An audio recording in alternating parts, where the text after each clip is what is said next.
Yine qarın ağrısı tuttu. Qonaq getdiyim yerdə ən nifrət elədiyim şeylərdən biridir.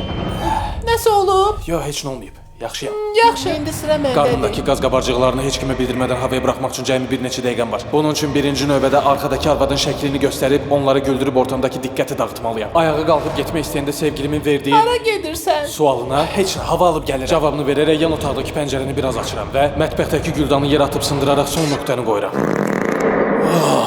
Bununla da missiyam bitmişdir. Daha belə oynamaq yaxşı lazım oynadın. deyil. Mən də axırıncı ikisini O götürəndə arxadakı düşdüm. arvad kimdir? O mənim nənəmin şəklidir. Hə, bağışla bilmədim. Şu olan şeydir, eybi yox. Hara gedirsən? Getmirəm heç yerə bu dəqiqə. Buradayam. Gəlirəm. Üzr istəyirəm.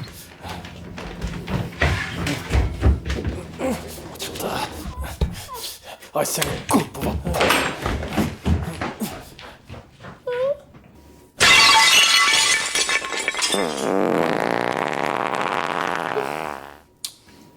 Üzürlü sahib.